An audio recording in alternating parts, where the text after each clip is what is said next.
from the 29-yard line. The kick is high, and the kick is good. So he must have chosen the right two, wouldn't you say? He picked it out there. 6 plays, 54 yards, and the New York Giants grab the lead. Well, hello! Thank you so much for taking time out of your day to check out this video, and welcome to the Gridiron.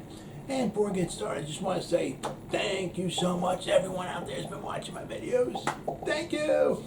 If you can maybe give this video a thumbs up or possibly leave a comment below, maybe even share this video, it would mean so much to me. But at least anyway, just thank you so much for just taking time out of your day to check out this video.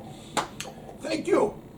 Well, yesterday, Joe Schoen, his press conference was very nice, very nice. Now, this means absolutely nothing, but he seems like a nice guy, likable guy. I said, don't mean jack shit. He's got to win. He's got to win some football games. But boy, I tell you, well. I was going to say it's night and day. He's a nice guy.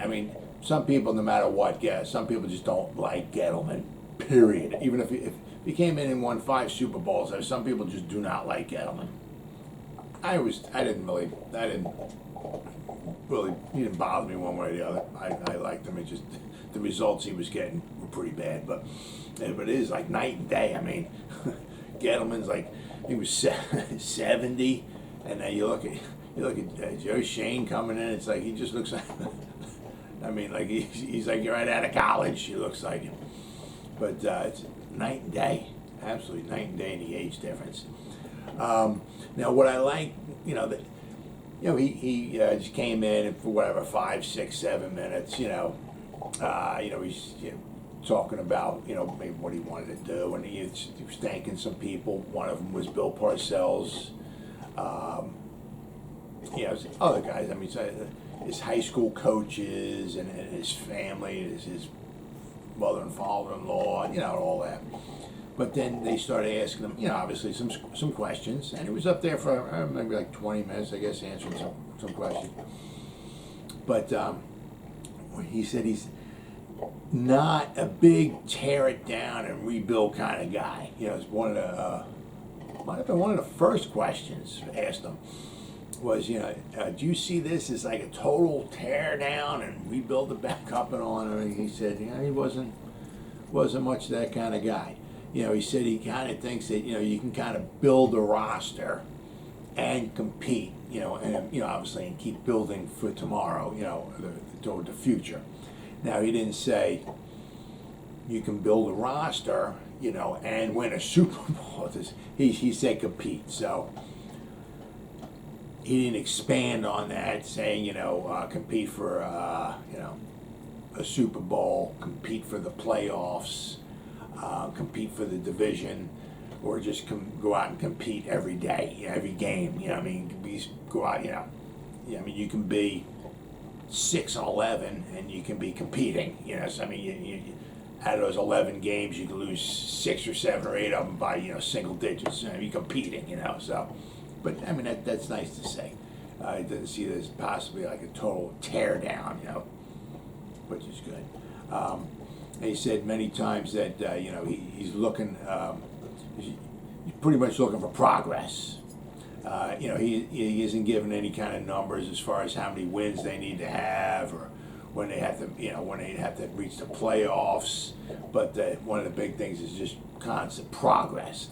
Now, that's kind of like what John Mara said at the end of the 2020 season. Every, the reporters were asking, like, at the end of the 2020 season, you have to reach the playoff, because they were 6-10. You have to reach the playoffs in 2021, and he said, it was the same thing with John Mara, I said last year, I'm not going to put a number on it, but I just want to feel that we're heading in the right direction, Obviously, if you go from 6-10 to 4-13, you're not really heading in the right direction. So that's why, one of the many reasons why Joe Judge probably got fired. But but this is what Joe Schoen was talking about. You want, constant progress. Now we were 4-13, obviously this year. progress.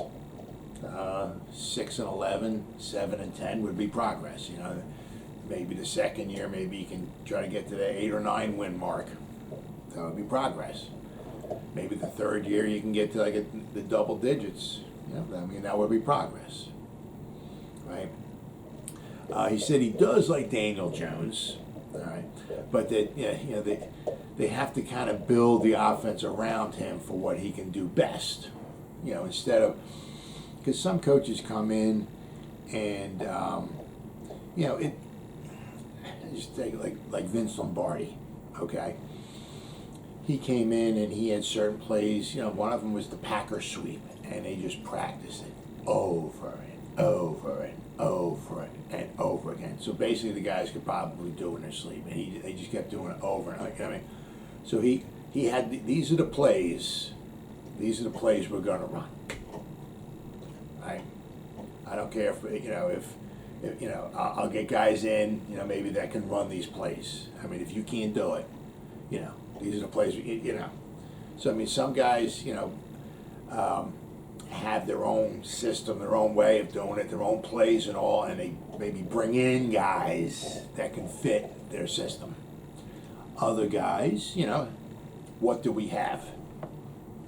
We got this, but you know, what can they do best? Right? You know, okay, this guy can do this, you know. Okay, so based on what we have, these are the certain types of plays or formations that we're going to run. We're going to, you know, what Joe Judge said, we're going to put the guys in the best position to be successful. Didn't work out too well for Joe Judge, but that's what he said, you know. So kind of like, you know, what we're doing with Daniel Jones, you know, put him in, you know, take his talents, what he has, and we try to build around him, you know, to make him successful. And that's one thing that Dable, you know, for what I was understanding with his offense anyway, that, you know, he does well at. You know, he takes maybe whatever Josh Allen's talents are and, you know, tries to, you know, gives him plays or designs things for him to do that, you know, that he can do best instead of putting a square peg into a round hole. Right. So, I mean, now whether that's, you know, talking about Daniel Jones or not, you know, I like Daniel Jones, you know, but you know, I mean, whether that's bullshit or not, you know, I mean, you know, what do you want him to say? You know, yeah, do you think Daniel Jones? Nah, I mean, I can't stand Daniel Jones. He stinks. He gets injured too much. Too many bad decisions, too many interceptions. Nah, that guy's gone. You know what I mean? What do you want him to say?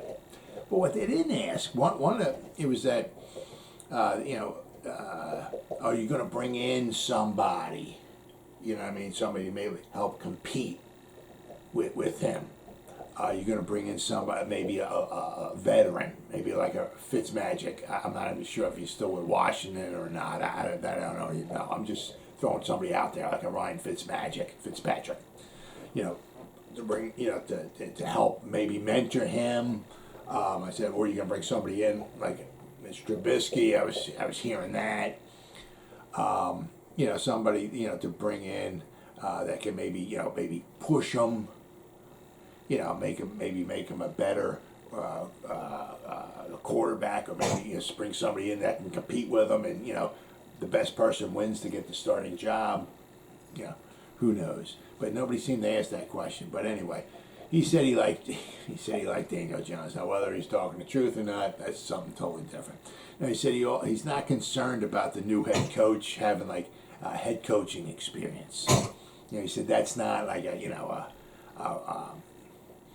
high on his priority list. You know, if they do, they do. They don't, they don't. He said he's trying to get somebody that matches up with his vision. You know. Now, of course, 3 of the head coaches have experience that they've talked to, or that they're going to be talking to, have talked to, you know, because you got Flores, Leslie Frazier, and Dan Quinn. Those 3 guys have head coaching experience. Then, of course, you got Dable, Graham, and Anarumo. They don't have head coaching experience. So, and then, of course, out of the 6 guys, Dable's the only one who has who's offensive. All the other guys are defensive wise. Now, actually, yesterday they did talk to Patrick Graham yesterday. Today, I believe they're talking to Brian Flores. And then Friday, they're bringing Leslie Frazier in for a face-to-face talk. So that's pretty cool. I did not see that at all, but good. So this will be the second interview. So Dable said 2. This will be the second on tomorrow, Friday. This will be the second that Leslie Frazier will have. So that's good. We'll have to. It'd be interesting to see if they ask Dane Quinn to come back or. Maybe a Flores or something like that or whatever. But I mean, if not, if Leslie Frazier on Friday is it, well then maybe by this weekend we'll find out who our brand new head coach is. He said that one of the guys asked him about analytics and all, and I guess that was kind of a bad word. I don't know if it's because what Gettleman used to say, using analytics, and I guess. But Joe Chambers said we call it data innovation. I guess he was just kind of making a joke out of it. So I guess maybe we're not talking analytics anymore with the Giants. Now it's data innovation. Now when he went to Buffalo in 2017, this is very good. Not so much for the teams, but when he went there in 2017, he got there in 2017. I believe he said it was in May. So he got there just after the draft. The draft obviously was in April. He got there in May.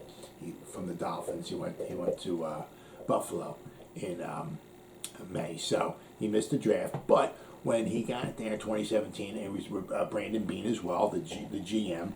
They were in cap hell, right? So they kind of had to right that ship, and they were pretty bad. They were. I mean, I was hearing some pretty bad numbers that they were in. So I mean, so what the Giants got, he had to deal with that. All right. So you figure in his first year, they made the playoffs. But his first year they made the playoffs. Second year they didn't. But then the third year, the third, fourth, and fifth year they really started getting good. Obviously, having your quarterback is huge because if they don't have Josh Allen, I mean, let's face it. I mean, they might be maybe a playoff team. I mean, with Tyrod Taylor, 2017, they were a playoff team. They were 9-7, right? But they're not. I mean, like they were last year in 20. They were 13-3. I mean, if you don't have your quarterback, if you don't have, you're in trouble. So we'll have to wait and see. I mean, this might be Daniel Jones' last year with the team, but anyway, as I said, it's huge that he dealt with. All right, the bad cap situation. So that's what we have here with the Giants. So he's already gone through that. So that's huge. All right. He said that obviously there's going to be some cuts going to be made. I think when he winds up getting all the staff, that obviously got to get a head coach, but then you got to get all the staff together and everything. So they're going to obviously they're going to watch some film. They're going to make some tough decisions. Some cuts are going to have to be made because they need about $23 to $24 million. Just what I saw with Spot Track. I've seen all different kinds of. They're like $500,000 over the cap. I saw with Spot Track they were like $5.7 million over the cap. But anyway, if they need about $18 million to sign their draft picks because they got 18 or 19 somewhere. I think because they got 11 picks. So they're going to need about $18 million somewhere around there. And according to Spot Track, if they're like $5.7 million over the cap, they're going to need to cut about $24 million just to sign their rookies. And we're not even talking about free agents or anything. They're going to have to cut almost. They're going to have to let go of a lot of guys. I mean, if they're going to want to bring in maybe one or two somewhat nice free agents. I mean, you're not bringing no $20, $25 million guy in, that's for sure. But I mean, if they just want to bring a couple guys in, maybe like $10 million guys, they're going to have to let go of a lot of guys. Either that or they're going to have to do some restructuring and kick the can down the road. So I don't know if they're going to start wanting to doing that. I really don't like when they do that, but we'll have to wait and see. But he said there's some tough decisions are going to have to be made. So, it's a good chance. Will Hernandez probably won't get re-signed. Evan Ingram, Lorenzo Carter, Jabrill Peppers. You know, I mean, so guys like that. Unfortunately, you know, there'll be no mas with the New York Giants. It's cool. He believes in drafting, developing, and then retaining your own players. You know, your draft picks. Now they have 11 picks, and it makes it's kind of easy to remember. I think what I remember seeing is if it's an odd number round, the Giants got 2 picks.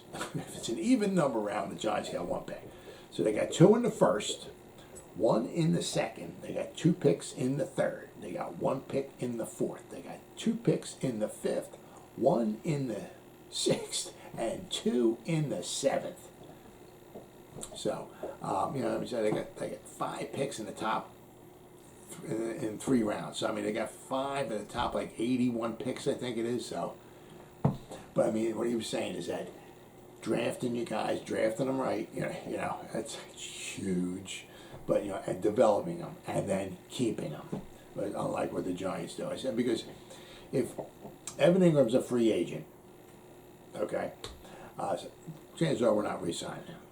If they let Sterling Shepard go, because they could save a little bit of cap money. Sterling Shepard just keeps getting hurt all the time. The past 3 seasons he hasn't played a full year because all he does is get hurt. Love the guy to death. The guy can play for the Giants anytime, but it's a business, unfortunately. So I'm saying, so if they would let him go to save some cap space, then they don't sign Evan Ingram, re-sign him, which I highly doubt. That means that from 2017 on back, they have nobody on the roster that they've drafted.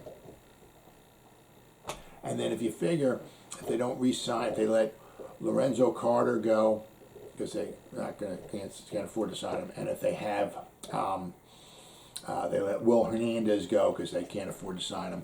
That means all they'll have is from 2018 on back, they'll have Saquon Barkley. From 2018 on back, they might have just 1 person on the roster. That's freaking pathetic. Absolutely pathetic. And we may not even be able to keep Saquon Barkley next, not in 2022, 2023. Because we may not be able to afford to pay him, I don't know, $10 to $15 million a year. I mean, it depends on if he can stay healthy or not. If he gets hurt once again, obviously when he wants to go out and get a bigger contract, that's gonna hurt him. But I mean, if he can stay healthy in 2022 and have a decent year, he's going to want to double figures as far as millions of dollars. And I don't know if the Giants are going to be willing to shell that out, or if they'll be able to shell that out. So he mentioned that they made the playoffs year 1. All right, but then the second year, when they were in Buffalo, Joe Schoen. Second year, and they were at Buffalo, they were 6-10. So they kind of dipped down a little bit. But their first, when it's 6-10 in 2018, that was Josh Allen's first year as well too. So it's kind of taking the hit, the rookie, all that and everything. I mean, it happens with a lot of Eli Manning. I mean, Eli Manning took over in 2004. The Giants were 5-4. When Eli Manning took over. 6 games later, they were 5-10, and then he finally won the last game of the season against the Cowboys. So I mean, Eli Manning was 1-6 his rookie season. So, so sometimes you got rookie quarterback, you got to take the hit. But in 2019, 2020, 2021, Buffalo, started becoming a football powerhouse because Josh Allen started getting better and better, and they wanted making the playoffs. Now. The one time that they did make the playoffs in 2017 was when they had Tyrod Taylor was their quarterback. Now, if you remember this, it was a pretty special moment. Buffalo was 2017. Buffalo hadn't been to the playoffs since 1999. So they had a 17-year drought. So here it is, 2017. Buffalo finished the season 9-7. Cincinnati was on the road playing the Ravens in Baltimore. If Baltimore won or tied, I believe they went to the playoffs. Cincinnati had to beat the Ravens Cincinnati had a loser. Cincinnati, I think, was 6-9 or something. If Cincinnati was out of the playoffs, they had a bad year. But so Cincinnati was on the road, last game of the season, week 17, all this stuff and everything, and it was pretty special. It got down to the Ravens were winning 27-24. There was 53 seconds left to go. The Bills were in their locker room. The Bills had had won their games, and they were 9-7. So they were sitting there, had a TV on, watching the game, and they were all just standing there watching it. So it was 4th down and 12 at the Ravens' 49-yard line, with 53 seconds left to go. Now it's 27-24. The Bengals are losing. If they don't convert on this 4th and 12, the game's over. The Ravens run out the clock. The Ravens win. The Ravens are 10-6, and the Ravens go to the playoffs. So Andy Dalton, he drops back to pass, all right, and he winds up hitting Tyler Boyd for a touchdown. He jumps up, beautiful pass over an outstretched arm from one of the Ravens. I forgot who it was. Probably went over his hand by about a foot. Tyler Boyd catches the ball, splits a couple defenders, and runs it into the end zone for a touchdown. And the Bills, the locker room, they're just jumping up and down like they're a whole bunch of kids. So I mean, they were going crazy. That was a 17-year job. Well, I want to get the Bills fans started donating money to Andy Dalton's foundations. It's for like children with like special needs and diseases and all. So they started donating money, from all Bills fans from all around the world. Obviously from the United States, they started Bills fans would donate to Andy Dalton for that pass that he threw. Also, fans from Ireland, Italy, and Australia, Bills fans, were donating. And by the time it was all said and done, it was close to almost $500,000 got donated to Andy Dalton's foundation because of that. Because the pass that he threw on 4th and 12 with 53 seconds left to go put the Bills in the playoffs for the first time in 17 years. So they wound up donating all that money. And then the following season, it was pretty cool. The following season, in the preseason, since I don't know if the schedule maker did this on purpose or not, but the schedule made it where Cincinnati played a preseason game in Buffalo, and then when Dalton took the field, all the Bills fans stand up and give him a standing ovation. And I think he had a microphone and he was talking to them all and everything like that. He thanked them and all that. So it was pretty special. It was a pretty special thing that happened there. So Andy Dalton helped put the Bills in the playoffs. But I mean, you got to have your quarterback.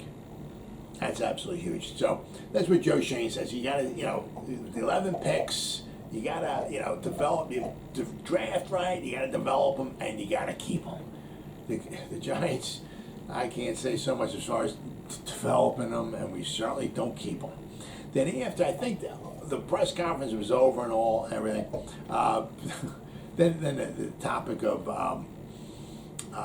Deshaun Watson started coming. Well, John Mara said that, one thing about Daniel Jones is that the Giants have done pretty much everything to help, everything possible to screw Daniel Jones up.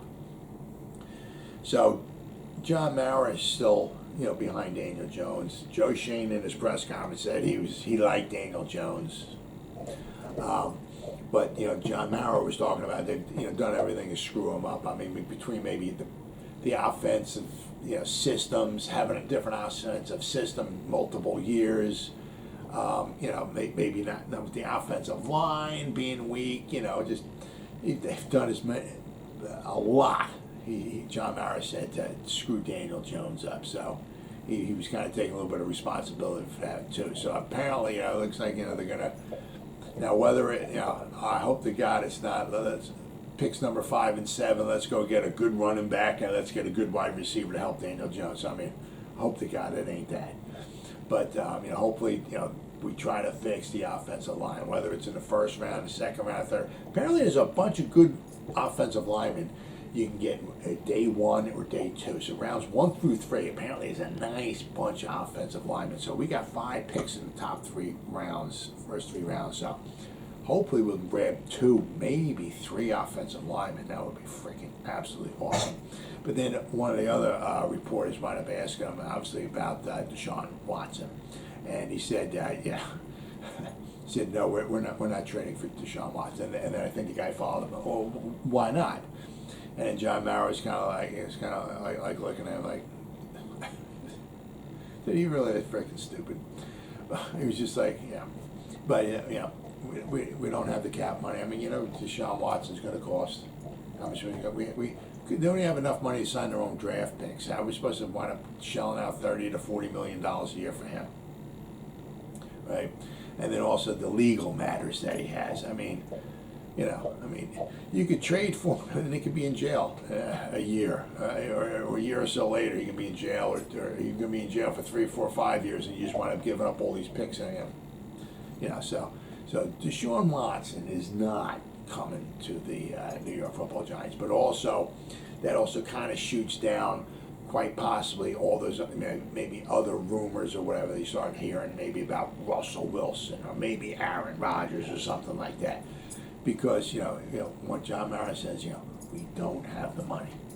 As I said, they don't have money right now to pick up their own draft, to pay their own draft picks. So they don't have money to pay their own draft picks. All right, there's no way in HE double hockey sticks that they're going to wind up trading and trying to pay for Deshaun Watson, Russell Wilson, and Aaron Rodgers. No way. Looks like if we have somebody coming in, it's going to be on the cheap, right? And maybe help push Daniel Jones, this year. But sure looks like Daniel Jones is going to be, at least in 2022, is going to be the starting quarterback for the New York Football Giants. Well, as always, guys, thank you so much for taking time out of your day to check out this video. You guys stay safe out there and go Giants! Woo!